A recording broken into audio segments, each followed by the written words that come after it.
अस्सलामुअलैकुम। आज हम उर्दू ज़बान के एक अहम मौजू हिंद आर्य की तारीख़ पढ़ेंगे। ये मौजू इम्तिहान के नुक्ता नज़र से बहुत अहम है। आज हम जानेंगे उर्दू ज़बान का आगाज़ कैसे हुआ, उर्दू लफ्ज़ कहाँ से आया, उर्दू लफ्ज़ के मायने क्या हैं, उर्दू किन ज़बानों के मिलाप से बनी और हिंद आर्य की तारीख़ क्या है। सबसे पहले हम उर्दू लफ्ज़ के मायने जानते हैं। तो उर्दू तुर्की ज़बान का लफ्ज़ है। उर्दू के मायने हैं लश्कर या फ़ौज, यानी उर्दू किस ज़बान का लफ्ज़ है? उर्दू तुर्की ज़बान का लफ्ज़ है जिसके मायने क्या है? लश्कर या फ़ौज के। उर्दू का आगाज़ हिंदुस्तान में ही हुआ है। उर्दू लफ्ज़ का सबसे पहले जिक्र मुगलिया बादशाह बाबर ने किया है। बाबरनामा में उर्दू लफ्ज़ का जिक्र किया गया है। किसमें? बाबरनामा में। और किसने किया है? बाबर ने किया है। लेकिन बाकायदा तौर पर उर्दू का इस्तेमाल ग़ुलाम हमदानी मसहफ़ी ने। किसने? मसहफ़ी ने किया है। कब किया है? 1750 में किया है। उर्दू को सरकारी ज़बान का दर्जा 1832 में मिला है। उससे पहले सरकारी ज़बान कौन सी थी? फ़ारसी थी। 1832 में उर्दू को सरकारी ज़बान का दर्जा मिला। उससे पहले सरकारी ज़बान फ़ारसी थी। ज़बान किसे कहते हैं? अब सवाल आता है कि ज़बान क्या होती है? ज़बान किसे कहते हैं? हम अपने ख़यालात, जज्बात और मालूमात दूसरों तक पहुँचाने के लिए इस्तेमाल करने में लाते हैं, उसे ही ज़बान कहते हैं। अब यहाँ देखते हैं, इसकी डेफिनेशन देखते हैं। ज़बान आवाज़ और अल्फाज का मजमूआ है। ज़बान हमारे एहसासात, जज्बात और ख़यालात को अदा करने का एक वसीला है। माहिर लिसानियात ने दुनिया की तमाम ज़बानों को मुख्तलिफ 8 ख़ानदानों में तकसीम किया है। यानी दुनिया की जितनी भी ज़बानें हैं उनको 8 ख़ानदानों में तकसीम किया है, यानी बांट दिया है। वो 8 ख़ानदान कौन कौन से हैं? पहला है सामी, जिससे अरबी और फ़ारसी। दूसरा है हिंदचीनी। तीसरा है दरावड़ी। चौथा है मुंडा। पाँचवा है अफ्रीका की बातू। छठा है अमरीकी। सातवां है मलयाई। आठवां है हिंद यूरोपी, हिंद ईरानी, हिंद आर्याई। यानी कि हिंद यूरोपी को हिंद ईरानी के नाम से भी जानते हैं, हिंद आर्याई के नाम से भी जानते हैं। उर्दू हिंद आर्याई ख़ानदान की ज़बान है। अब उर्दू कौन सी ख़ानदान की ज़बान है? इन 8 ख़ानदानों में से उर्दू हिंद आर्याई ख़ानदान की ज़बान है। उर्दू और हिंदी का जिस ख़ानदान से ताल्लुक़ है वो हिंद यूरोपी है। आर्यों की आमद कब और कैसे हुई? यानी कि आर्यों थे वो आमद कैसे हुई और कब हुई? यानी वो हिंदुस्तान में कब आए और कैसे आए? आर्यों का वतन वस्ती एशिया में तलाश करना चाहिए, यानी सेंट्रल एशिया में तलाश करना चाहिए। किसने कहा? ये किसका कॉल है? नसीरुद्दीन अहमद खान का कॉल है। तारीख़ ज़बान उर्दू। आर्य हिंद यूरोपी ज़बान बोलते थे, यानी आर्य कौन सी लैंग्वेज बोलते थे? तो हिंद यूरोपी ज़बान बोलते थे, जो मशरिकी और मगरबी 2 हिस्सों में तकसीम हो गई। यानी जो हिंद यूरोपी ज़बान थी वो 2 हिस्सों में तकसीम हो गई, पहला मशरिकी, दूसरा मगरबी। हिंदुस्तान में आर्यों के दाखिले की तारीख 1500 कब्ल मसीह मुकर्रर की जा सकती है। काफ मीम यानी कब्ल मसीह। तो हिंदुस्तान में आर्य कब आए थे? तो 1500 कब्ल मसीह आए थे। मसूद हुसैन खान ने ये बात किस में कही है? अपनी किताब मुक़दमा तारीख़ ज़बान उर्दू में कही है। और मुक़दमा तारीख़ ज़बान उर्दू कब शाये हुई? 1948 में। और ये कहाँ से शाये हुई? दिल्ली से शाये हुई। माहिरीन लिसानियात ने हिंदुस्तान में हिंद आर्याई ज़बानों के इर्तिक़ा को 3 अदवार में तकसीम किया है। अब हिंद आर्याई ज़बानों को, यानी जिसको हम हिंद यूरोपी भी कहते हैं, हिंद ईरानी भी कहते हैं, उसको कितने अदवार में तकसीम किया है, यानी कितने हिस्सों में तकसीम किया है? उसको 3 हिस्सों में तकसीम किया है। पहला है कदीम हिंद आर्याई, दूसरा है वुस्ता हिंद आर्याई, तीसरा है जदीद हिंद आर्याई। सबसे पहले देखते हैं कदीम हिंद आर्याई किसे कहते हैं, यानी इसका दौर कब से कब तक है? तो कदीम हिंद आर्याई कहते हैं, कदीम हिंद आर्याई दौर 1500 कब्ल मसीह तक शुमार किया जाता है।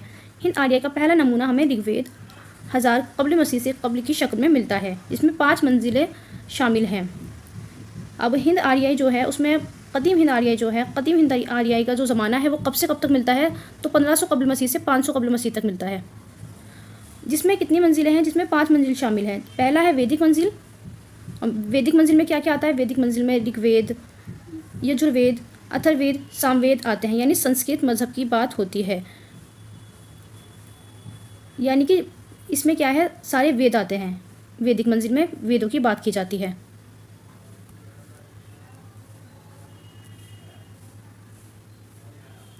दूसरा है अहद पाणिनि की मंजिल। अब अहद पाणिनि में क्या होता है? इस अहद में पाणिनि के अष्टाध्यायी, ये एक तसनीफ़ है पाणिनि की।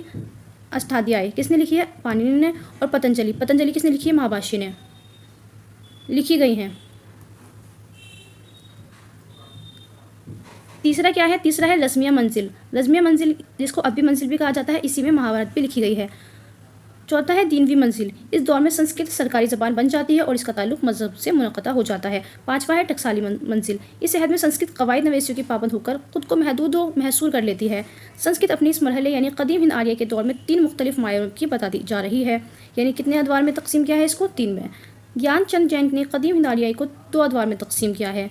अब जो ज्ञानचंद जैन है उन्होंने कितने अदवार में तकसीम किया है इसको? 2 अदवार में। पहला है वैदिक संस्कृत, दूसरा है क्लासिकल संस्कृत। रामायण के मुसन्निफ़ का नाम क्या है, यानी जो तसनीफ़ है ये किसने लिखी है, तो ये लिखी है महर्षि वाल्मीकि जी ने। महाभारत के मुसन्निफ़ का नाम क्या है, महाभारत लिखी है महर्षि वेद व्यास जी ने। अब हम दूसरा देखते हैं, दूसरा क्या है, वुस्ता हिंद आर्याई। पहला था कदीम हिंद आर्याई, दूसरा है वुस्ता हिंद आर्याई। वुस्ता हिंद आर्याई का ज़माना कब से कब तक है, तो वुस्ता हिंद आर्याई 500 कबल मसीह 1000 तक का ज़माना है। वुस्ता हिंद आर्याई 3 अदवार में तकसीम किया है। अब इसको कितने अदवार में तकसीम किया है, इसको 3 अदवार में तकसीम किया है। पहला देखते हैं, पहला दौर कबल मसीह से मसीह सन शुरू होने से पहले तक का ज़माना है, यानी कि 500 से 100 ईस्वी तक, यानी 1 ईस्वी तक। इस दौर में पाली अवाम की मकबूल ज़बान रही, जिसमें जैन मत और बुद्ध मत की तालीमात मिलती है पहले दौर में। दूसरा दौर मसीह सन से की इब्तिदा से 500 तक का शुमार किया जाता है, और तीसरा दौर 500 से 1000 तक माना गया है, जिसको अपभ्रंश का दौर कहा जाता है। अपभ्रंश का दौर किसको कहा जाता है, तो तीसरे दौर को कहा जाता है। पहली प्राकृत, ये अहद दरअसल प्राकृत के आगाज़ और इर्तिका का अहद है। प्राकृत के मायने क्या है, फितरी ज़बान के हैं। अवाम का मुहावरा या अवाम की बोली टोली को पहली प्राकृत कहा गया है, जो टकसाली संस्कृत से मुख्तलिफ थी। प्राकृत के सबसे कदीम नमूने कहाँ मिलते हैं, तो बुद्ध और जैनियों की मजहबी किताबों या फिर अशोक की लाटों पर कुंदा किए हुए मिलते हैं। अशोक ने कलिंग की जंग फतह की थी, जिसकी राजधानी तौसली थी। कलिंग की राजधानी क्या थी, तौसली थी। अशोक की कलिंग की जंग 261 कब्ल मसीह सल्तनत मौर्य के अजीम बादशाह अशोक को आज़म और कलिंग मौजूदा उड़ीसा के दरमियान लड़ी गई थी। खून की होली और शदीद तबाही देखकर अशोक का दिल दहल गया, जिसके बाद उसने हमेशा के लिए जंग तर्क करके बुद्ध मत को कबूल कर लिया। तारीख है 261 कब्ल मसीह, तख्त नशीनी 8वीं साल, यानी 8वीं साल में तख्त नशी हो गए। इस भयानक जंग में लगभग 1 लाख अफराद हलाक और 1.5 लाख के करीब ज़ख्मी या बेघर हुए। मसूद हुसैन खान के मुताबिक पहली प्राकृत सिर्फ ज़बान को कहेंगे जिसका अदबी रूप पाली हो, यानी पहली प्राकृत किसको कहेंगे, जिसका अदबी रूप पाली हो। पाली को कदीम मागधी भी कहा जाता है, यानी पाली का दूसरा नाम क्या है, कदीम मागधी भी है। पहले प्राकृत को इब्तिदाई प्राकृत भी कहते हैं, यानी जो पहली प्राकृत है उसको दूसरा नाम क्या है, इब्तिदाई प्राकृत। पहले प्राकृत में पाली और अशोक के कुतुबों की ज़बानों में शुमार किया जाता है। ये दोनों प्राकृत की अवलीन शक्लें हैं। पाली बुनियादी तौर पर मगध की ज़बान थी। कहाँ की ज़बान थी, मगध की ज़बान थी, जहाँ बाद के दौर में मागधी प्राकृत का इर्तिका अमल में आया था। वुस्ता हिंद आर्याई का दूसरा दौर अदबी प्राकृतों दूसरी प्राकृत का दौर कहलाता है। हिंद आर्याई लसानियत के माहिरीन ने अदबी प्राकृतों यानी दूसरी प्राकृतों की हस्बे ज़िल 5 किस्में बयान की हैं। पहली किस्म कौन सी है, महाराष्ट्री है, जुनूब तक है। दूसरी है शोरशिनी, मथुरा तक है। तीसरी है मगधी, मशरक़ी हिंदुस्तान तक है। चौथी है अर्धमगधी, मशरक़ी यूपी तक है। पाँचवीं है पशाजी, कश्मीर और पंजाब तक।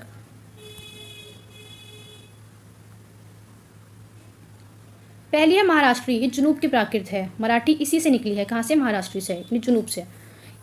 इसको शायरी की ज़बान कहा जाता है, किसको, मराठी को। मराठी को शायरी की ज़बान कहा जाता है। शोरशेनी, इसका मरकज़ शोरशेन यानी मथुरा का इलाका था। संस्कृत की गहरी छाप नज़र आती है। मगधी, ये पूरे मशरक़ी हिंदुस्तान की बोली थी। इसका मरकज़ मगध यानी जुनूबी बिहार था। और चौथी है अर्धमगधी, इसके लफ्ज़ी मायने आधी मगधी के हैं। इसका मकाम अवध और मशरक़ी उत्तर प्रदेश था। ये तमाम प्राकृतों में सबसे कदीम है। कौन सी, अर्धमगधी। पाँचवीं है पशाजी, ये कश्मीर और पंजाब के इलाके की प्राकृत को फ़रोग़ हुआ। कहाँ की थी, कश्मीर और पंजाब की। तीसरा दौर 500 से 1000 पर मुहित है, यानी ये दौर अपभ्रंश का दौर कहलाता है। कौन सा दौर, तीसरा दौर। अपभ्रंश किसे कहते हैं, मसूद हुसैन खान के मुताबिक जब प्राकृतों ने अदबी शक्ल इख्तियार करना शुरू की तो वो अवाम की डगर से परे जाकर पड़ी और अवाम की ज़बान का धारा आगे बढ़ता रहा। इसी बोलचाल की ज़बानों को उस अहद के क़वायद नवेसी ने अपभ्रंश कहा है। यानी प्राकृतों के अदबी शक्ल इख्तियार कर लेने के बाद अवाम की बोलचाल की ज़बानों को क़वायद नवेसियों ने अपभ्रंश कहा है। अपभ्रंश के मायने क्या है, अपभ्रंश के मायने होते हैं बिगड़ी हुई ज़बान के, यानी बिगड़ी ज़बान के हैं। सुदेश्वर वर्मा अपभ्रंशों को प्राकृतों का माबाद इर्तिका कहते हैं। पतंजलि ने अपनी महाभाषण में संस्कृत अल्फाज की बिगड़ी हुई शक्लों को अपभ्रंश का इस्तेमाल किया है। प्राकृत के बड़े आलिम मार्कंडे ने अपभ्रंश की 3 किस्में बताई हैं। किसने, मार्कंडे ने। ये बहुत बड़े आलिम है प्राकृत के, इन्होंने अपभ्रंश की 3 किस्में बताई हैं। पहली देखते हैं, पहली क्या है, नागर अपभ्रंश, जो गुजरात और राजस्थान की कदीम बोलियों की अदबी शक्ल थी, उस पर शोरशिनी का बड़ा असर था। इस अपभ्रंश को फ़ौक़ियत इसलिए हासिल थी कि इल्मी तबका में मकबूल थी। नागरी अपभ्रंश में बकसरत, इसमें क्या होता है, बहुत ज़्यादा कसरत के साथ तसानीफ़ मिलती हैं। किसमें, नागर अपभ्रंश में, यानी पहली अपभ्रंश में। इसकी रियायत से हिंदी रस्म अल्फाज का नाम नागरी पड़ा है, जो गुजरात के नागर ब्राह्मणों से माखूज़ है, यानी निकला है। दूसरा है प्राचट अपभ्रंश, जो सिंधी में राइज थी, मौजूदा सिंधी इसी से निकली है। तीसरा है अपना ग्रॉप अपभ्रंश, जो नागर और प्राचट के मेल से बनी है, इन दोनों के पहले के और दूसरों के मेल से बनी है। इसका रिवाज मगरबी राजपूताना और जनूबी पंजाब के इलाकों में था।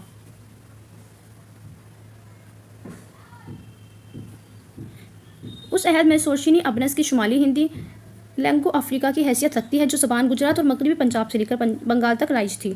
रफ्ता रफ्ता यानी धीरे धीरे अब्रंस भी एक अदबी ज़बान बन गई, जिसके नतीजे में जदीद ज़बानों का वजूद हुआ। हिंदुस्तान की जदीद ज़बानों की पैदाइश प्राकृतों से नहीं बल्कि अब्रंसों से हुई है। यानी जो जदीद ज़बानें हैं उनकी पैदाइश किससे हुई है? अब्रंस से हुई है, ना कि प्राकृत से। इनका सिलसिला मंदरजा झील 5 अब्रंसों से मिलाया जा सकता है, यानी नीचे दिए गए हैं 5। अब्रंसों में सोरशिनी अब्रंस मुमताज़ हैसियत रखती है, यानी सबसे ज़्यादा मुमताज़ हैसियत कौन रखती है? सोरशिनी अब्रंस। पहला है सोरशिनी अब्रंस, इलाका शोरसेन यानी मथुरा वगैरह में बोले जाने वाले अब्रंस।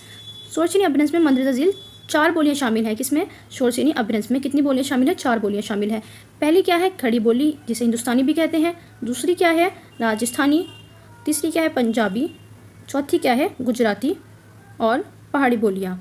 खड़ी बोलियाँ हिंदुस्तानी जो मौजूदा दौर की क्या है? उर्दू और हिंदी है। और पंजाबी मशरिकी। याद रहे कि गुजराती और राजस्थानी का ताल्लुक सोरशिनी की उस शक्ल से है जिसे नागर अब्रंस भी कहा जाता है। अब है मागधी अब्रंस। ये बड़े वसी इलाके में बोली थी, इसलिए मुख्तलिफ जगहों पर इसके मुख्तलिफ नाम पड़ गए। उड़ीसा में इसका नाम अतकली पड़ा, जिससे मौजूदा ज़बान उड़िया ने जन्म लिया। बिहार की तमाम बोलियां मागधी और अब्रंस से ही निकली हैं, यानी बिहार की जितनी भी बोलियां हैं वो कहाँ से निकली हैं? मागधी अब्रंस से ही निकली हैं। बिहार की बोली का नाम मगही है, जो मागधी लफ्ज़ से बिगड़ी हुई शक्ल है। तीसरा है अर्ध मागधी अब्रंस, बिहार से इलाहाबाद तक का इलाका है। इसमें पूरबी या मशरिकी हिंदी की तमाम बोलियां आती हैं, यानी अवधी, छत्तीसगढ़ी और भोजपुरी। महाराष्ट्री देखते हैं, चौथा है महाराष्ट्री। इसका खास मरकज मौजूदा बदार था। संस्कृत में इसी सूबे को महाराष्ट्र के नाम से पुकारा गया है। पांचवा है प्राचट और कैकई अब्रंस। प्राचट से सिंधी और कैकई से लिहिंदा, यानी प्राचट से कौन सी लैंग्वेज निकली है? तो सिंधी निकली है। और कैकई से कौन सी निकली है? कैकई से लिहिंदा निकली है। सिंधी और लिहिंदा में मुमासलत पाई जाती है। जदीद ज़बानों का ताल्लुक अब्रंस और प्राकृत के वसीले से संस्कृत से जा मिलता है।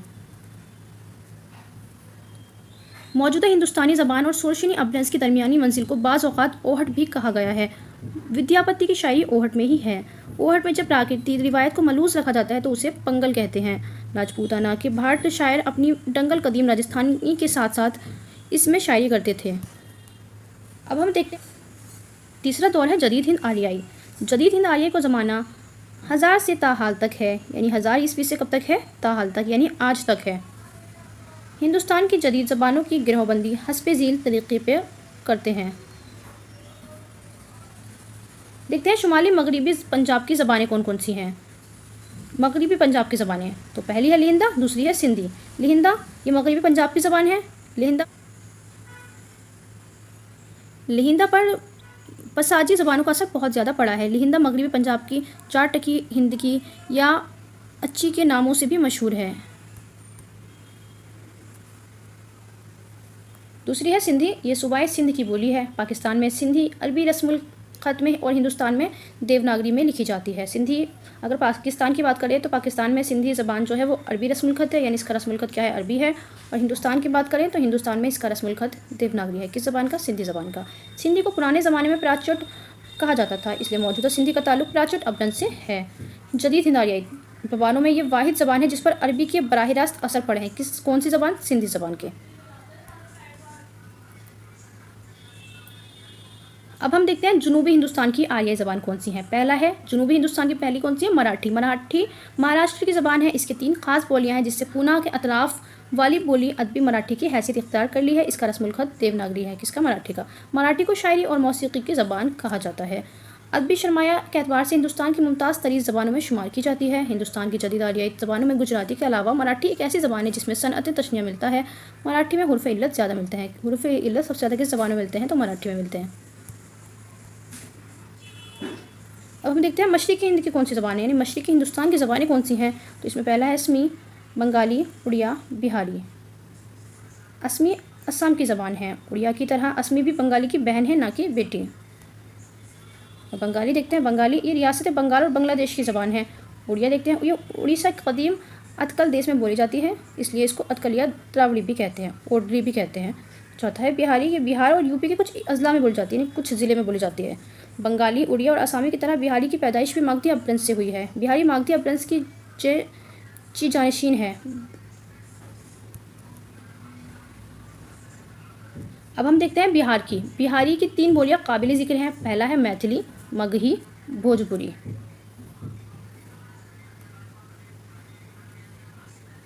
मशरिकी हिंदी, ये अपनी खुसूसियात के लिहाज से मगरबी हिंदी के मुमासिल है, मगर बाज़ खुसूसियात के एतबार से ये बिहारी और बंगाली के बहुत करीब है।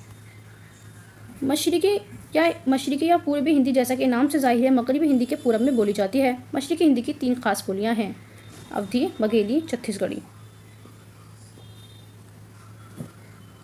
कोसली अवधी का दूसरा नाम है। किसका? अवधी का।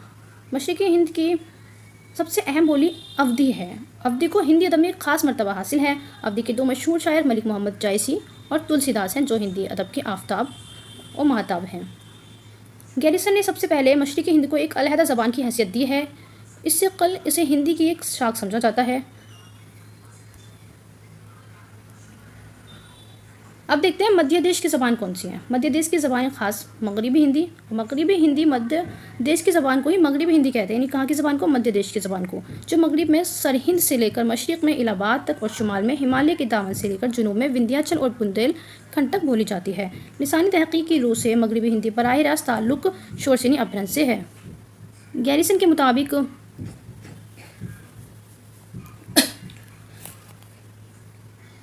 के मुताबिक मध्य देश में बोली जाने वाली 5 आर्याई बोलियां मगरबी हिंदी की एक इस्लाह या एक नाम के तहत आई हैं। मगरबी हिंदी मध्य देश की ज़बान होने की वजह से हिंदी आर्य की ज़बान है, नुमाइंदा ज़बान है। मगरबी हिंद की 5 बोलियां हैं। किसके मुताबिक? गैरिसन के मुताबिक। पहली है खड़ी बोली या हिंदुस्तानी, दूसरी हरियाणवी, जाटू या बांगड़ू के नाम से भी जाना जाता है हरियाणवी या बांगड़ू को। तीसरी है ब्रिज भाषा, चौथी है कन्नौजी, 5वीं है बुंदेली। मगरबी हिंद की 5 बोलियों को 2 गिरोह में तकसीम किया जा सकता है। अलिफ को तरजीह देने वाली बोलियाँ ब्रजभाषा, बुंदेली, कन्नौजी। आ की शक्ल रखने वाली बोलियाँ हरियाणवी, जाटू या बांगड़ू या खड़ी बोली, जिसमें आ की शक्ल होती है। माहिर लिसानियात ने ब्रज भाषा को शोरसेनी अपभ्रंश की जानशीन कहा है। माहिर लिसानियात हैं, उन्होंने ब्रज भाषा को, जो ब्रज भाषा मगरबी हिंद की ज़बान है, उसको शोरसेनी अपभ्रंश की जानशीन कहा है, क्योंकि ब्रज भाषा का मगरबी हिंद की दूसरी बोलियों के मुकाबले में शोरसेनी अपभ्रंश और शोरसेनी प्राकृत की मजमूई खुसूसियात की हामिल रही है। अब यहाँ कुछ किताबों के नाम हैं। हिंदुस्तानी लसानियात किसकी किताब है? मोहिउद्दीन कादरी ज़ौड़, 1932। पंजाब में उर्दू, हाफिज़ महमूद शिरानी। मुक़दमा तारीख़ ज़बान उर्दू, मसूद हुसैन खान, 1948। आइए सवाल देखते हैं। सवाल नंबर 1 है, मगरबी हिंद की बोलियों में कौन सी बोली शामिल नहीं है? इसके ऑप्शंस हैं खड़ी बोली, कन्नौजी, अवधी, हरियाणी। तो मगरबी हिंद की कितनी बोलियां हैं? मगरबी हिंद की 5 बोलियां, जिसमें खड़ी बोली, हरियाणवी, कन्नौजी, बुंदेली, ब्रिज भाषा शामिल हैं। तो उसमें कौन सी बोली शामिल नहीं है? अवधी। अवधी मशरिकी हिंद की ज़बान है। अगला सवाल है, उर्दू ब्रिज भाषा से निकली है, ये किसका कौल है? इसके ऑप्शन है महमूद शिरानी, मोहम्मद हुसैन आज़ाद, मसूद हुसैन खान, डॉक्टर सुनीति कुमार चटर्जी। इसका दुरुस्त जवाब क्या होगा? ऑप्शन नंबर 2, यानी कि मोहम्मद हुसैन आज़ाद। अगला सवाल है, मुक़दमा तारीख़ ज़बान उर्दू किसकी तसनीफ़ है? इसके ऑप्शन है मसूद हुसैन खान, महमूद शिरानी, मोहिउद्दीन कादरी, शौकत सब्ज़वारी। इसका दुरुस्त जवाब होगा ऑप्शन 1, यानी मसूद हुसैन खान। अगला सवाल है, उर्दू की लसानी तस्कील में किस ज़बान को बुनियादी हैसियत हासिल है? इसके ऑप्शन हैं पाली, ब्रिज भाषा, खड़ी बोली, पंजाबी। इसका दुरुस्त जवाब होगा ऑप्शन 3, यानी खड़ी बोली। अगला सवाल है, उर्दू किस लसानी ख़ानदान से ताल्लुक़ रखती है? इसके ऑप्शन हैं हिंद आर्याई, दरावड़ी, ऑस्ट्रिक, सामी। इसका दुरुस्त जवाब होगा ऑप्शन 1, यानी कि हिंद आर्याई। अगला सवाल है, पंजाब में उर्दू किसकी तसनीफ़ है? इसके ऑप्शन हैं मसूद हुसैन खान, मोहम्मद हुसैन, सुलेमान नदवी, हाफिज़ महमूद शिरानी। इसका दुरुस्त जवाब होगा ऑप्शन 4, यानी हाफिज़ महमूद शिरानी। अगला सवाल है, खड़ी बोली किस इलाके से ताल्लुक़ रखती है? इसके ऑप्शन है अवध, बिहार, मगरबी यूपी या जनूबी हिंद। इसका दुरुस्त जवाब होगा ऑप्शन 3, मगरबी यूपी। अगला सवाल है, उर्दू कवायद की सबसे पहली तसनीफ़ का नाम क्या है? इसके ऑप्शन हैं दरियाए लताफ़त, बहरुल फसाहत, आमदनामा, उर्दू कवायद। इसका दुरुस्त जवाब होगा ऑप्शन 1, यानी दरियाए लताफ़त, जो इंशाअल्लाह खान इंशा ने लिखी है। अगला सवाल है, मसूद हुसैन खान ने किस इलाके को उर्दू ज़बान को गहवारा बताया है? इसके ऑप्शन है दक्कन, सिंध, नवाहिद दहली, पंजाब। इसका दुरुस्त जवाब होगा ऑप्शन 3, नवाहिद दहली। सवाल नंबर 10 है, मगरबी हिंद की बोलियों में कौन सी बोली शामिल नहीं है। ये सवाल रिपीटेड है, इसका सही जवाब क्या होगा? ऑप्शन 2 यानी अवधी। अगला सवाल है, हिंद आर्याई से किसका ताल्लुक नहीं है? नहीं है पूछा है। पहला ऑप्शन है खड़ी बोली, ब्राह्वी, भोजपुरी, बुंदेली। इसका दुरुस्त जवाब होगा ऑप्शन 3 यानी भोजपुरी से हिंद आर्याई का ताल्लुक नहीं है। अगला सवाल है, रेख्ता का लफ्ज़ किस ज़बान के लिए इस्तेमाल होता है? इसके दुरुस्त जवाब क्या होगा? ऑप्शन 1 यानी कि उर्दू के लिए इस्तेमाल होता है। अगला सवाल देखते हैं, सवाल नंबर 13 क्या है। सवाल नंबर 13 है, अपभ्रंश कौन सी ज़बान है? इसके ऑप्शन है आर्याओं के साथ आने वाली ज़बान, 6ठी सदी के बाद आर्याई की इर्तिकाई शक्ल, द्राविडी और आर्याई के इम्तिजाज से पैदा होने वाली ज़बान, यानी कि द्राविड़ी और आर्याई के इम्तिजाज से पैदा होने वाली ज़बान। ऑप्शन 4 है मुसलमानों की आमद के बाद पैदा होने वाली ज़बान। इसका दुरुस्त जवाब क्या होगा? ऑप्शन 3 यानी द्राविड़ी और आर्याई के इम्तिजाज से पैदा होने वाली ज़बान। अगला सवाल है, उर्दू खड़ी बोली से पैदा हुई है, ये किसका नज़रिया है? इसके ऑप्शन से मोहम्मद हुसैन आज़ाद, सैयद सुलेमान नदवी, नसीरुद्दीन हाशमी, मसूद हुसैन खान। इसका दुरुस्त जवाब होगा ऑप्शन 4 यानी मसूद हुसैन खान। सवाल नंबर 15 है, उर्दू लसानियात में इम्तियाजी हैसियत रखते हैं। इसके ऑप्शन है दिया Narayan Nigam, professor Mohammad Mujeeb, professor Zamin Ali, professor Masood Hussain Khan. इसका दुरुस्त जवाब क्या होगा? Option 4 professor Masood Hussain Khan. अगला सवाल है, माहिर लिसानियत मसूद हुसैन खान की तसनीफ़ कौन सी है? इसके ऑप्शन है हिंदुस्तानी ज़बान, मुक़दमा तारीख़ ज़बान उर्दू, उर्दू लसानियात, उर्दू इमला। तो मसूद हुसैन खान की किताब पूछी है, इसका सही जवाब क्या होगा? ऑप्शन 2 यानी मुक़दमा तारीख़ ज़बान उर्दू। अगला सवाल है, आर्यों की आमद हिंदुस्तान में किस सिमत से हुई, यानी किस तरफ से हुई, किस जानिब से हुई? इसके ऑप्शन है जुनूब, जुनूब मगरिब, शुमाल मगरिब, शुमाल मगरिब। इसका दुरुस्त जवाब क्या होगा? ऑप्शन 4 यानी शुमाल मगरिब। अगला सवाल है, उर्दू की लसानी तस्कील में किस ज़बान को बुनियादी हैसियत हासिल है? इसके ऑप्शन हैं पाली, ब्रिज भाषा, खड़ी बोली, पंजाबी। इसका दुरुस्त जवाब होगा ऑप्शन 3 यानी खड़ी बोली। अगला सवाल है, उर्दू किस लसानी ख़ानदान से ताल्लुक़ रखती है? इसके ऑप्शन हैं हिंद आर्याई, द्राविड़ी, ऑस्ट्रिक, सामी। इसका दुरुस्त जवाब होगा ऑप्शन 1 यानी कि हिंद आर्याई। अगला सवाल है, पंजाब में उर्दू किसकी तसनीफ़ है? इसके ऑप्शन हैं मसूद हुसैन खान, मोहम्मद हुसैन, सुलेमान नदवी, हाफिज़ महमूद शिरानी। इसका दुरुस्त जवाब होगा ऑप्शन 4 यानी हाफिज़ महमूद शिरानी। अगला सवाल है, खड़ी बोली किस इलाके से ताल्लुक़ रखती है? इसके ऑप्शन है अवध, बिहार, मगरबी यूपी या जनूबी हिंद। इसका दुरुस्त जवाब होगा ऑप्शन 3 मगरबी यूपी। अगला सवाल है, उर्दू कवायद की सबसे पहली तसनीफ़ का नाम क्या है? इसके ऑप्शन है दरियाए लताफ़त, बहरुल फसाहत, आमदनामा, उर्दू कवायद। इसका दुरुस्त जवाब होगा ऑप्शन 1 यानी दरियाए लताफ़त, जो इंशाअल्लाह खां इंशा ने लिखी है। अगला सवाल है, मसूद हुसैन खान ने किस इलाके को उर्दू ज़बान को गहवारा बताया है? इसके ऑप्शन है दक्कन, सिंध, नवाहिद दहली, पंजाब। इसका दुरुस्त जवाब होगा ऑप्शन 3 नवाहिद दहली। सवाल नंबर 15 है, उर्दू लसानियात में इम्तियाजी हैसियत रखते हैं। इसके ऑप्शन है दिया Narayan Nigam, professor Mohammad Mujeeb, professor Zamin Ali, professor Masood Hussain Khan. इसका दुरुस्त जवाब क्या होगा? Option 4 professor Masood Hussain Khan. अगला सवाल है, माहिर लिसानियत मसूद हुसैन खान की तसनीफ़ कौन सी है? इसके ऑप्शन है हिंदुस्तानी ज़बान, मुक़दमा तारीख़ ज़बान उर्दू, उर्दू लसानियात, उर्दू इमला। तो मसूद हुसैन खान की किताब पूछी है, इसका सही जवाब क्या होगा? ऑप्शन 2 यानी मुक़दमा तारीख़ ज़बान उर्दू। अगला सवाल है, आर्यों की आमद हिंदुस्तान में किस सिमत से हुई, यानी किस तरफ से हुई, किस जानिब से हुई? इसके ऑप्शन है जुनूब, जुनूब मगरिब, शुमाल मगरिब, शुमाल मगरिब। इसका दुरुस्त जवाब क्या होगा? ऑप्शन 4 यानी शुमाल मगरिब। अगला सवाल है, उर्दू ज़बान की इब्तिदा और नशोनुमा दक्कन में हुई, ये किसका कौल है? इसके ऑप्शन है मोहम्मद हुसैन आज़ाद, महमूद शिरानी, मुहियुद्दीन क़ादरी ज़ौर, नसीरुद्दीन हाशमी। इसका दुरुस्त जवाब क्या होगा? ऑप्शन नंबर 4 यानी नसीरुद्दीन हाशमी। अगला सवाल है, उर्दू की इब्तिदा और नशोनुमा पंजाब में हुई, पहले दक्कन में पूछा था, अब पंजाब में, ये किसका नज़रिया है? इसके ऑप्शन है मोहम्मद हुसैन आज़ाद, मसूद हुसैन खान, महमूद शिरानी, ज्ञानचंद जैन। इसका दुरुस्त जवाब होगा ऑप्शन 3 यानी महमूद शिरानी। अगला सवाल है, ज़बानों की सूती, सरफ़ी और नहवी खसूसियात की बिना पर इन्हें माहिर लिसानियात ने कितने ख़ानदानों में तकसीम किया है? इसके ऑप्शन है 3, 5, 8 या 11। इसका दुरुस्त जवाब होगा ऑप्शन 3 यानी 8 ख़ानदानों में तकसीम किया है। सवाल नंबर 21 है, ज़बान के 8वें ख़ानदान में सबसे बड़े ख़ानदान कौन सा है? इसके ऑप्शन हैं सामी, द्राविड़ी, हिंद चीनी, हिंद यूरोपी। इसका दुरुस्त जवाब होगा ऑप्शन 4 यानी हिंद यूरोपी। अगला सवाल है, हिंद यूरोपी ख़ानदान को माहिरीन लिसानियात ने कितनी शाखों में तकसीम किया है? तो हिंद यूरोपी ख़ानदान को कितने ख़ानदानों में तकसीम किया है? इसके ऑप्शन हैं 11, 3, 5, 8। इसका दुरुस्त जवाब होगा ऑप्शन 1 यानी 11 ख़ानदानों में तकसीम किया है। अगला सवाल है, वो हिंद आर्याई जो उर्दू और हिंदी की असल है, ज़बानों के किस ख़ानदान की शाख है? इसके ऑप्शन हैं हिंद चीनी, हिंद यूरोपी, द्राविड़ी, मुंडा। इसका दुरुस्त जवाब होगा ऑप्शन 2 यानी हिंद यूरोपी। अगला सवाल है, माहिरीन लिसानियात ने हिंदुस्तान में हिंद आर्याई ज़बानों के इर्तिक़ा को कितने अदवार में तकसीम किया है? इसके ऑप्शन है 3, 5, 8। इसका दुरुस्त जवाब क्या होगा? ऑप्शन 3 यानी कदीम हिंद आर्याई, वुस्ता हिंद आर्याई और जदीद हिंद आर्याई।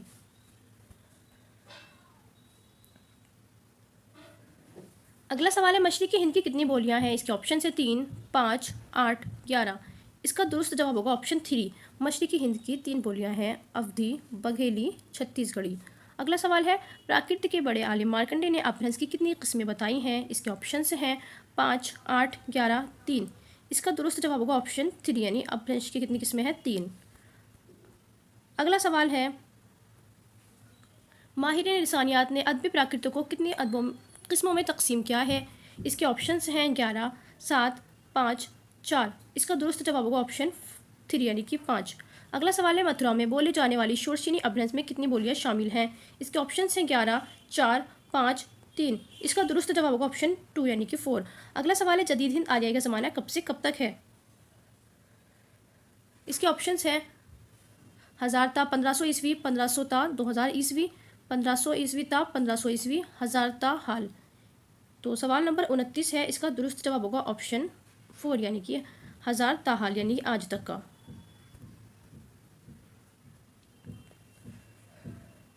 अगला सवाल है, ज़बान के साइंसी तरीक़े से मुताले को क्या कहते हैं? तो ज़बान के साइंसी मुताले को क्या कहते हैं? नहवियात, मानियात, लिसानियात, सर्फियात। इसका दुरुस्त जवाब होगा ऑप्शन 3, यानी लिसानियात कहते हैं। अगला सवाल है, आवाज़ों या अस्वात के मजमूए और तरतीब का नाम क्या है? इसके ऑप्शन हैं सूतिया, सर्फिया, ज़बान, लफ्ज़। इसका दुरुस्त जवाब होगा ऑप्शन 3, यानी ज़बान कहते हैं। अगला सवाल है, लसानियात की किस शाख में किसी ज़बान की आवाज़ों के मखारिज का मुताला किया जाता है? इसके ऑप्शन हैं नहवियात, फोनियात, सर्फियात, सूतियात। इसका दुरुस्त जवाब होगा ऑप्शन 4, यानी सूतियात। अगला सवाल है, सूतियात की कितनी शाखें हैं? इसके ऑप्शन हैं 3, 4, 5 या फिर 4। तो इसका दुरुस्त जवाब होगा ऑप्शन 3, यानी कि 3।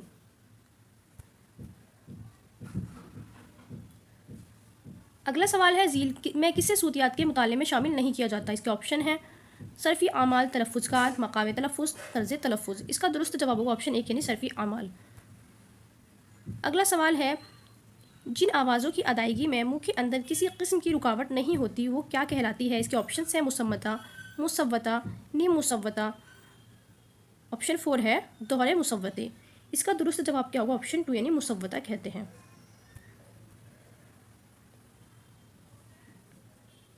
अगला सवाल है, उर्दू में सफ़ीरी आवाज़ों की कुल तादाद कितनी है? इसके ऑप्शन हैं 11, 7, 5, 9। इसका दुरुस्त जवाब होगा ऑप्शन 4, यानी 9। अगला सवाल है, जिन आवाज़ों की अदायगी में मुँह जहनी जौफ से बाहर आती हो, हवा में रुकावट पैदा होती है, उन्हें क्या कहते हैं? इसके ऑप्शन हैं मुसव्वता, मुसम्मता, नीम मुसव्वता, दोहरे मुसव्वता। इसका दुरुस्त जवाब क्या होगा? ऑप्शन 2, यानी मुसम्मता। अगला सवाल है, मुसव्वतों और मुसम्मनों को मजमूई तौर पर क्या कहते हैं? इसके ऑप्शन हैं सर्फिया, सूतिया, फ़ोनीम या मार्फीम। इसका दुरुस्त जवाब होगा ऑप्शन 2, यानी सूतिया। अगला सवाल देखते हैं। अगला सवाल है, जिसे मुसम्मता एक नाम सही भी है, यानी कि जैसे मुसम्मता का एक नाम सही भी है, इसी तरह मुसव्वता का नाम क्या है? इसके ऑप्शन से हरकत, एराब, सही, इल्लत। इसका दुरुस्त जवाब होगा ऑप्शन 4, यानी इल्लत। अगला सवाल है, UGC में कितने सोते रुकन हैं? इसके ऑप्शन से 6, 3, 2, 5। इसका दुरुस्त जवाब क्या होगा? UGC में कितने सौते रुकन हैं? तो 3 हैं। अगला सवाल है, आग का दरिया में कितने सौते रुकन हैं? इसके ऑप्शन से 4, 5, 3, 6। इसका दुरुस्त जवाब होगा ऑप्शन 1, यानी 4। अगला सवाल है, उर्दू में कितनी हकारी आवाज़ें हैं? इसके ऑप्शन हैं 11, 9, 10, 5। इसका दुरुस्त जवाब होगा ऑप्शन 1, यानी 11। अगला सवाल है, उर्दू में कितनी माकूसी आवाज़ें हैं? इसके ऑप्शन हैं 3, 6, 4, 7। इसका दुरुस्त जवाब होगा ऑप्शन 2, यानी 6। अगला सवाल है, लिसानियत की किस शाख में इस बात का मुताला किया जाता है कि किसी भी ज़बान में अल्फाज की तश्कील किस तरह होती है और उस ज़बान के अल्फाज आपस में एक दूसरे से किस तरह रिश्ता रखते हैं? तो किस शाख में इस बात का मुताला किया जाता है? सूतियात में, सर्फियात में, नहवियात में या मानवियात में? इसका दुरुस्त जवाब होगा ऑप्शन 2, यानी सर्फियात में। अगला सवाल है, झील में से किसका ताल्लुक सर्फियात से नहीं है? इसके ऑप्शन से सर्फी आमाल, तालिकियत, तकरार, तरकीब। इसका दुरुस्त जवाब होगा ऑप्शन 4, यानी तरतीब नहीं है। अगला सवाल है, झील में किसका शुमार सर्फियात के मुताले के तहत नहीं किया जाता? इसके ऑप्शन है सफ़र तरमीम, इश्तिक़ाक़, जुज़ मुतस्सिल, तसरीफ़। इसका दुरुस्त जवाब होगा ऑप्शन 3, यानी जुज़ मुतस्सिल। अगला सवाल है, लिसानियत की किस शाख में किसी ज़बान की जुमलों की साख्त और जुमलों में लफ्ज़ों की तरतीब के कायदों का मुताला किया जाता है? इसके ऑप्शन है सूतियात, सर्फियात, नहवियात, मानियात। इसका दुरुस्त जवाब होगा ऑप्शन 3, यानी नहवियात। अगला सवाल है, लिसानियत की किस शाख में किसी ज़बान के अल्फाज और जुमलों के मफ़हूम का मुताला किया जाता है? इसके ऑप्शन है सूतियात, सर्फियात, नहवियात, मानियात। इसका दुरुस्त जवाब होगा ऑप्शन 4, यानी मानियात। अगला सवाल है, उर्दू ज़बान किस रस्मुल ख़त में लिखी जाती है? इसके ऑप्शन है संस्कृत, रोमन, अरबी, फारसी, देवनागरी। इसका दुरुस्त जवाब होगा ऑप्शन 3, यानी अरबी फारसी। अगला सवाल है, उर्दू में किस तरह की आवाज़ों की तादाद ज़्यादा है? इसके ऑप्शन से अरबी, फ़ारसी, तुर्की, हिंदी नज़ाद। हिंदी नज़ाद यानी कि हिंद आर्याई मखज़ से ताल्लुक़ रखने वाली ज़बानें, यानी जो ज़बानें हिंद आर्याई ज़बान से अखज़ की हुई हैं। इसका दुरुस्त जवाब क्या होगा? ऑप्शन 4 यानी कि हिंदी नज़ाद। अगला सवाल है, उर्दू की तमाम ज़मीनें किस ज़बान से माखूज़ हैं? इसके ऑप्शन हैं अरबी और फ़ारसी, तुर्की और फ़ारसी, अंग्रेज़ी और लातिनी, संस्कृत और प्राकृत। इसका दुरुस्त जवाब होगा ऑप्शन 4 यानी संस्कृत और प्राकृत। अगला सवाल है, उर्दू के बुनियादी हुरूफ या बुनियादी तरसीमों की तादाद कितनी है? इसके ऑप्शन हैं 11, 15, 18, 20। इसका दुरुस्त जवाब क्या होगा? ऑप्शन 3 यानी कि 18 है। अगला सवाल है, ज़ा, ज़्वाद, ज़ो, सा, स्वाद, हा और तो ज़ायद हरूफ हैं।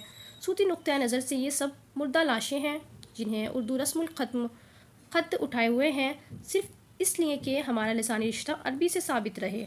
ये किस मशहूर मुहक़्क़िक़ का कौल है? इसके ऑप्शन से रशीद हसन खान, मसऊद हुसैन खान, महमूद शिरानी, मुहियुद्दीन क़ादरी ज़ौर। इसका दुरुस्त जवाब होगा ऑप्शन 3 यानी महमूद शिरानी। अगला सवाल है, इनमें से किसका ताल्लुक़ सर्फियात से नहीं है? इसके ऑप्शन है जुज़्व मुत्तसिल, लाहिक़ा, साबिक़ा, वस्तिया। इसका दुरुस्त जवाब होगा ऑप्शन 1 यानी जुज़्व मुत्तसिल। अगला सवाल है, हिंद आर्य ज़बानों की इब्तिदाई शक्ल क्या कहलाती है? इसके ऑप्शन है जदीद हिंदी, प्राकृत, संस्कृत, पाली। इसका दुरुस्त जवाब होगा ऑप्शन 3 यानी संस्कृत।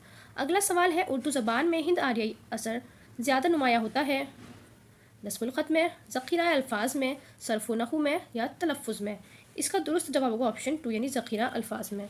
अगला सवाल है, उर्दू के इब्तिदाई दौर में किस हिंद आर्याई का ज़बान का सबसे ज़्यादा असर रहा? इसके ऑप्शन है संस्कृत, खड़ी बोली, हिंदी या पाली। इसका दुरुस्त जवाब क्या होगा? ऑप्शन 2 यानी खड़ी बोली।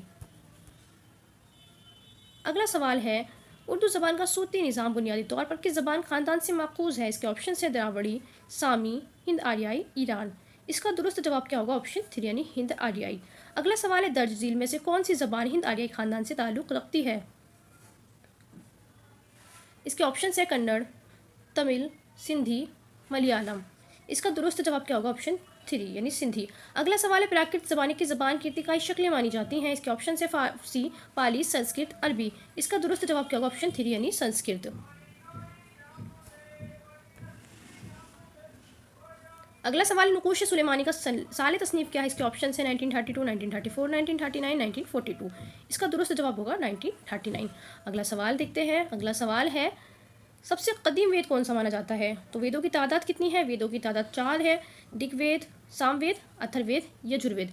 इनकी तरतीब बिल्कुल दुरुस्त दी गई है। सबसे कदीम वेद पूछा है, सबसे कदीम वेद कौन सा है? ऋग्वेद है। अगला सवाल है, सबसे जदीद वेद कौन सा है? अब इन चारों में से सबसे जदीद वेद कौन सा है? इसके ऑप्शन है ऋग्वेद, सामवेद, अथर्ववेद, यजुर्वेद। इसका दुरुस्त जवाब क्या होगा? ऑप्शन 3 यानी अथर्ववेद। अगला सवाल है, वेदांग की तादाद कितनी है? इसके ऑप्शन है 5, 6, 8, 9। इसका दुरुस्त जवाब होगा ऑप्शन नंबर 2 यानी कि 6। अगला सवाल है, पाणिनि की तसनीफ़ अष्टाध्याय में कितने बाब हैं? इसके ऑप्शन है 5, 6, 8, 9। इसका दुरुस्त जवाब होगा ऑप्शन 3 यानी अष्ट यानी कि 8, यानी कि 8 इसमें कितने बाब हैं। अगला सवाल है, उर्दू का सरकारी ज़बान का दर्जा कब मिला? उर्दू से पहले सरकारी ज़बान कौन सी थी? तो उर्दू से पहले फ़ारसी क्या थी? सरकारी ज़बान थी। तो इसको उर्दू को सरकारी ज़बान का दर्जा कब मिला था? इसके ऑप्शन से 1832, 1934, 1939, 1947। इसका दुरुस्त जवाब होगा ऑप्शन 1 यानी कि 1832। अगला सवाल है, माहिर लिसानियात ने हिंदुस्तान में हिंद आर्य ज़बानों के इर्तिक़ा को 3 अदवार में तकसीम किया है। इनमें से कौन सा नहीं है? कदीम हिंद आर्याई नहीं है, वस्ता हिंद आर्याई नहीं है, जदीद हिंद आर्याई नहीं है या जदीदियत नहीं है। तो इसका दुरुस्त जवाब क्या होगा? ऑप्शन 4 यानी नहीं पूछा है तो जदीदियत नहीं है, बाकी ये तीनों हैं।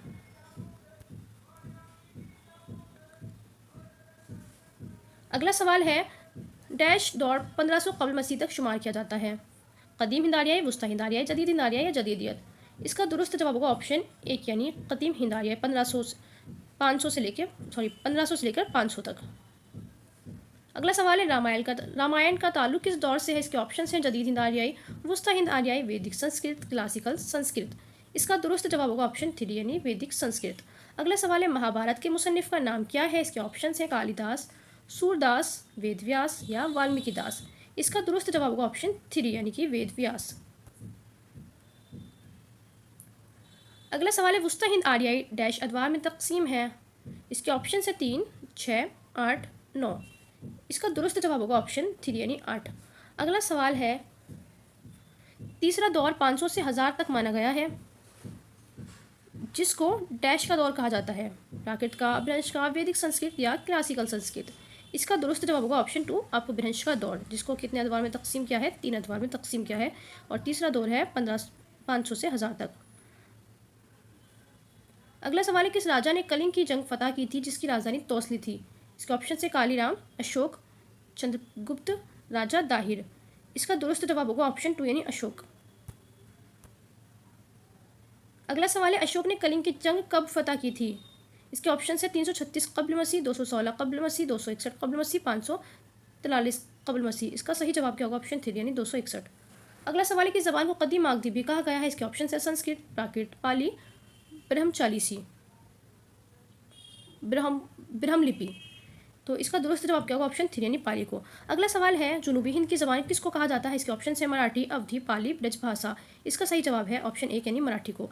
अगला सवाल है सवाल नंबर 77, मंदरजा झील में से किसको शायरी की ज़बान कहा जाता है। इसके ऑप्शन है मराठी, खड़ी बोली, पाली, ब्रजभाषा। इसका सही जवाब होगा ऑप्शन 1 यानी मराठी। अगला सवाल की ज़बान के मायने बिगड़ी हुई ज़बान के हैं। इसके ऑप्शन है संस्कृत, प्राकृत, पाली, अपभ्रंश। तो बिगड़ी हुई ज़बान के मायने हैं किसके, अपभ्रंश के। अगला सवाल लहंदा किस इलाके में बोली जाती थी। इसके ऑप्शन है शुमाली पंजाब, शुमाली मशरक पंजाब, जनूबी पंजाब, मगरबी पंजाब। पंजाब में बोली जाती है लेकिन किधर, शुमाल में, मशरक में या जनूब में या मगरब में। इसका दुरुस्त जवाब क्या होगा ऑप्शन नंबर 4 यानी मगरबी पंजाब में बोली जाती है। अगला सवाल है डैश और राजस्थानी का ताल्लुक शोरसिनी की एक शक्ल से है जिसे नागर अपभ्रंश भी कहा जाता है। इसके ऑप्शन है संस्कृत, प्राकृत, पाली या गुजराती। इसका सही जवाब होगा ऑप्शन 4 यानी गुजराती। अगला सवाल है कि ज़बान में हुरूफ इल्लत ज़्यादा होते हैं। इसके ऑप्शन है मराठी, अवधी, पाली, ब्रजभाषा। इसका सही जवाब होगा ऑप्शन नंबर 1 यानी कि मराठी। अगला सवाल है मशरक़ी हिंद की कितनी खास बोलियां हैं। इसके ऑप्शन से 5, 6, 3, 9। इसका सही जवाब क्या होगा ऑप्शन 3। बहुत आसान सवाल है, अवधी, बघेली, छत्तीसगढ़ी। अगला सवाल देखते हैं सवाल नंबर 83, किसका ताल्लुक मशरक़ी हिंद की तीन खास बोलियों से नहीं है पूछा है। अवधी, बघेली, छत्तीसगढ़ी, पहाड़ी। अवधी भी है, बघेली भी है, छत्तीसगढ़ी भी है, पहाड़ी नहीं है। तो इसका दुरुस्त जवाब क्या हो जाएगा ऑप्शन नंबर 4। अगला सवाल है कि ज़बान के 2 मशहूर शायर मलिक मोहम्मद जायसी और तुलसीदास हैं जो हिंदी अदब की आफ्ताब व महताब हैं। इसके ऑप्शन से मराठी, अवधी, पाली, ब्रजभाषा। इसका सही जवाब होगा ऑप्शन 2 यानी अवधी। अगला सवाल है माहिरीन लिसानियात ने किस ज़बान को शोरसिनी अपभ्रंश की डैश कहा है यानी जानशीन कहा है। इसके ऑप्शन से बघेली, अवधी, मागधी, ब्रजभाषा। इसका सही जवाब होगा ऑप्शन नंबर 4 यानी ब्रजभाषा। अगला सवाल देखते हैं। अगला सवाल है आ की शक्ल रखने वाली बोलियां कौन सी हैं। खड़ी बोली है, जाटू है, बांगड़ू है, तीनों है। तो खड़ी बोली भी है, जाटू भी है, बांगड़ू भी है, यानी इसका सही जवाब क्या होगा ऑप्शन 4 यानी तीनों। अगला सवाल है उर्दू लफ्ज़ का सबसे पहले जिक्र किस मुगलिया बादशाह ने किया। इसके ऑप्शन है बाबर, हुमायूं, अकबर, शाहजहां। इसका सही जवाब क्या होगा ऑप्शन नंबर 1 यानी बाबर ने किया। और किस में किया, बाबरनामा में। अगला सवाल देखते हैं मुकदमा तारीख ज़बान उर्दू कहाँ से शाया हुई। इसके ऑप्शन है दक्कन, दहली, अकबराबाद, लखनऊ। इसका दुरुस्त जवाब होगा ऑप्शन 2 दहली से। अगला सवाल है मुकदमा तारीख ज़बान उर्दू कितने अबवाब पर मुश्तमिल है। इसके ऑप्शन है 5, 6, 8, 9। इसका दुरुस्त जवाब होगा ऑप्शन 1 यानी 5। अगला सवाल है आब हयात का दूसरा एडिशन कब शाया हुआ। इसके ऑप्शन है 1883, 89, 1934, 1939, 1947। इसका दुरुस्त जवाब क्या होगा ऑप्शन 1 यानी कि 1883। अगला सवाल है उर्दू लसानियात किसकी तसनीफ़ है। इसके ऑप्शन है मोहिउद्दीन कादरी और मोहम्मद हुसैन आज़ाद, शौकत सब्ज़वारी। इसका सही जवाब होगा ऑप्शन नंबर 3 यानी कि शौकत सब्ज़वारी।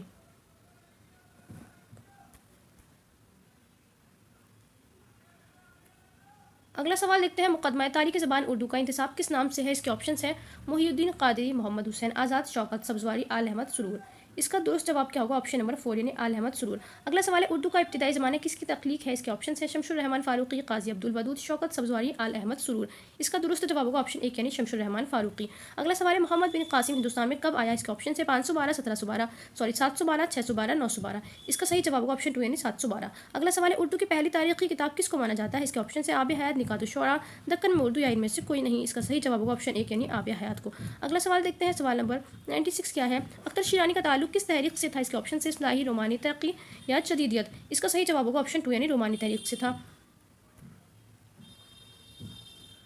अगला सवाल है मोहम्मद हुसैन आज़ाद ने किस से उर्दू की पैदाइश बताया है। इसके ऑप्शन से मराठी, खड़ी बोली, पाली, ब्रजभाषा। इसका सही जवाब होगा ऑप्शन नंबर 4 यानी ब्रजभाषा। अगला सवाल है राजा अशोक ने अशोक के किस ज़बान को फ़रोग़ दिया। इसके ऑप्शन से बुंदेली, खड़ी बोली, पाली, ब्रजभाषा। इसका सही जवाब होगा ऑप्शन 3 पाली। अगला सवाल है, किसने सबसे पहले मशरक़ी हिंद को एक अलहदा ज़बान की हैसियत दी? इसके ऑप्शन है मोहिउद्दीन क़ादरी, मोहम्मद हुसैन आज़ाद गैरीसन, सुनीति कुमार चटर्जी। इसका सही जवाब होगा ऑप्शन नंबर 3 यानी गैरीसन। अगला सवाल और आज का आखिरी सवाल देखते हैं। आज का हमारा आखिरी सवाल नंबर 100 क्या है? मगरबी हिंद की 5 बोलियों को किसने तकसीम किया? इसके ऑप्शन है स्मिथ ने, मसूद हुसैन खान ने, गैरीसन ने या सुनीति कुमार चटर्जी ने। इसका दुरुस्त जवाब होगा ऑप्शन नंबर 3 यानी गैरीसन ने।